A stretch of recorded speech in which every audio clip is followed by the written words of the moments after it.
नमस्कार। संध्या समाचार के लिए मैं फूलचंद सिंह। आपको बहुचर्चित गोधरा दंगा कांड तो याद ही होगा। अयोध्या के कार सेवकों से भरी हुई ट्रेन जब गोधरा रेलवे स्टेशन पर पहुंची तो कुछ लोगों ने ट्रेन की बोगी में आग लगा दिया, जिसमें 50 कार सेवकों की मौत हो गई। उस मौत के बाद पूरे गुजरात में दंगा भड़क उठा। उस दंगे की आंच करीब 15 दिन महीनों तक उठती रही। उसी दंगों के दौरान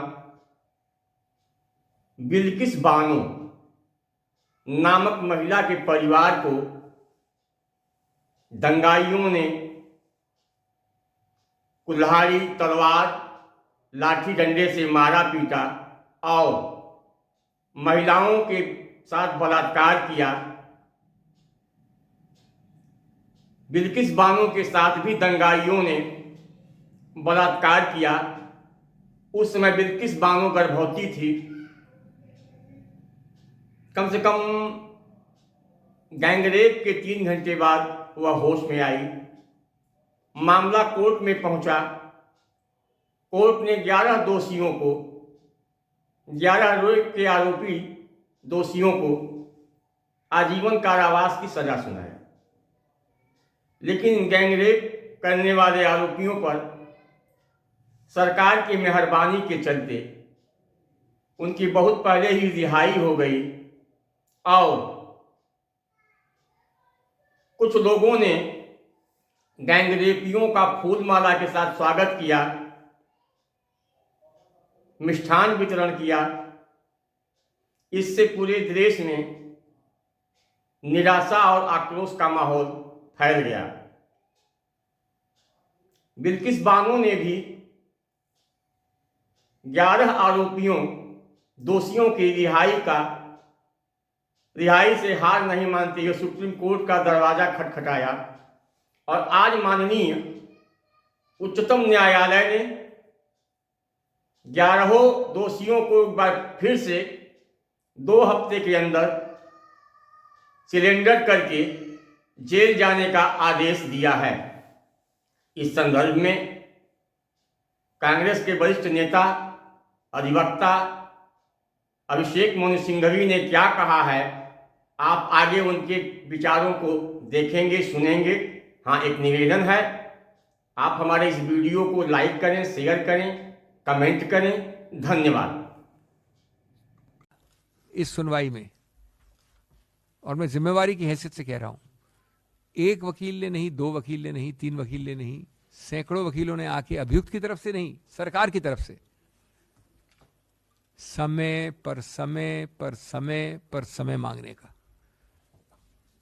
ऑर्डर शीट उठा के देख लीजिए आप, कितनी बार समय मांगा गया। इसकी शुरुआत की बेंच कौन सी थी? खंडपीठ जिसको कहते हैं आप। एक जज का नाम था माननीय श्री जोसेफ, दूसरी जज का नाम था माननीय मिस नागरत्ना।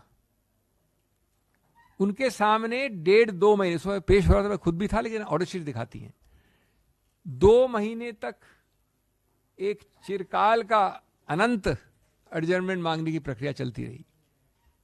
यहां तक कि उस माननीय जज ने कहा कि शायद आप मेरे सेवानिवृत्त होने के लिए इंतजार कर रहे हैं क्या। कितनी शर्मनाक बात है। ये सरकार जो दुहाई देती है, माननीय प्रधानमंत्री इतने प्रखर वक्ता हैं, इतने प्रभावशाली स्पीकर हैं, वो कितने हमको प्रवचन सुनाते हैं हमेशा। उनकी सरकार ये कर रही है, उनके नाक के नीचे एक शब्द तो नहीं सुना हमने उनसे कभी भी, इतने प्रखर वक्ता से। उसके बाद भी जब वो माननीय न्यायमूर्ति सेवानिवृत्त हो गए, उसके बाद फिर प्रक्रिया शुरू हुई, अनंत काल की, विलंब की, अवरुद्ध करने की, सैकड़ों बार। इसलिए कहते हैं कि देर हो सकती है, अंधेर नहीं होता। The arms in the years and the eyes of the law are long. Ultimately, the wheels of justice crush and crush and crush very finely. Friends, ये भी नहीं भूल सकते आप कि कितना भयानक संदर्भ था। ये आसान है, हम बिल्किस बानो एक नाम लेके केस डिस्कस करते हैं, उस नाम के पीछे संदर्भ क्या था। एक 19-20 वर्ष की महिला, 6-7 महीने गर्भवती, उनका बलात्कार होता है। उनके 14 मेंबरान परिवार की हत्या होती है। उनमें शामिल है एक 3 वर्षीय बच्चा। ये हमको कोई कहने में, मैं तो खुद कांप उठता हूं आज भी, लेकिन ये किसी भी सिविलाइज्ड समाज में ऐसी बात कहना ही भयानक है। बेदर्दी की सीमा है। और उसके बाद आपने ऐसे लोगों को प्रीमेच्योर रिलीज किया। उनको मृत्युदंड नहीं मिला था। कई लोग मानते हैं कि मृत्युदंड नहीं मिला, गलत है। कानून के अनुसार ये रेयरेस्ट और रेयर केस में आता है, निश्चित रूप से आता है, लेकिन उस बात को छोड़ दो, एक अलग डिबेट है। जो मिला उनको सीमित दंड, उसको आपने प्रीमेच्योर रिलीज कर दिया। और आज आपने कम से कम उस रिलीज के बाद उच्चतम न्यायालय में नहीं तो 2 साल से ज्यादा 3 साल निकाल दिए हैं इस प्रक्रिया में, कि किसी तरह से हम अवॉइड कर जाएं, मुद्दे को अवॉइड कर जाएं। आज सरकार के सामने एक मिरर रखा है कोर्ट ने, एक शीशा रखा है, जिससे कि एक घृणात्मक तस्वीर आती है। पूरा निर्णय पढ़ने लायक है। प्रेस कॉन्फ्रेंसेस में ये प्रथा नहीं है, न समय होता है। मैं आपसे अनुरोध करूंगा कि पढ़िए इसको, लेकिन मैं 4-6 पंक्तियां पढ़ भी दूं आपके लिए। Taking advantage of May 13, 2022 order of this court. हमारी प्रेस कॉन्फ्रेंस अक्टूबर में हुई थी और ये माननीय जज भी सेवानिवृत्त पिछले वर्ष हुए थे। Taking advantage of the May 13, 2022 order of this court, other convicts also filed remission applications and the Gujarat government passed remission orders. Quote, Gujarat was complicit and acted in tandem with respondent number 3 in this case. The court was misled by suppressing facts. Use of power by Gujarat was only a usurpation of power by the state. ये मेरे शब्द नहीं हैं, ये देश के उच्च न्यायालय के भी शब्द नहीं है, ये देश के उच्चतम न्यायालय के शब्द हैं। और ये बड़ा स्पष्ट है कि इससे बदअंदाज, बदिरादा, मैलाफिडे झलक रहा है हर शब्द से इस प्रदेश सरकार का। लेकिन प्रदेश सरकार का नाम लेके आप पतली गली से निकल जाएंगे केंद्र सरकार। ये भी आपका एक दूसरा पहलू रहा है पिछले 2-3 वर्षों से। हुआ होगा, शायद हुआ होगा, प्रदेश सरकार को मालूम है, कागज हमारे पास नहीं है, उनसे पूछिए, इत्यादि इत्यादि। सच्चाई क्या है? 11 जुलाई 2022 को जो मेरे मित्र आपको कागज देंगे अभी इस प्रेस कॉन्फ्रेंस के बाद, ये दस्तावेज है, किसका है? Government of India, ministry of home affairs, giving sanction and concurrence for the premature release of 11 names, 1, 2, 3, 4, 11. इन महानुभावों का नाम है। आप पर्दे के पीछे छुप कहां रहे हैं? आप मुंह कहां छुपा रहे हैं? भाग कहां रहे हैं? उल्टा आप झूठ की एक और सीढ़ी बना रहे हैं। कि आज बलात्कारियों को बचाने की प्रक्रिया जो इस राजनीतिक पार्टी, जो सत्तारूढ़ पार्टी है, ने अपनाई है, आज बचाना तो दूर, अपना मुंह छुपाने के लिए उनको जगह नहीं होनी चाहिए। अगर थोड़ी भी शर्म है तो उनके सभी जुमले, कभी बेटी बचाओ, बेटी पढ़ाओ, अनेक जुमले हैं। जुमलों की सरकार है, स्पेशलिस्ट है जुमलों में। सब जुमले एक बार में एक्सपोज हो गए हैं। असली चेहरा सामने आ गया है। और अगर आप मुंह छुपाने चाहते हैं तो उसके लिए चादर खोजते रहिए। मुंह छुपाना इतना आसान नहीं होगा। उन दोषियों को जिनको आपने सीधा बचाने की प्रयत्न किया, क्योंकि वो एक कारावास की जिंदगी से छुटकारा पा ले, जबकि कारावास की जिंदगी के अंदर भी उनको हर प्रकार की सहूलियत दी गई थी, उसी केंद्र सरकार द्वारा, उसी प्रदेश सरकार द्वारा। इतने आसानी से न पाप निपटता है न पाप छुपता है.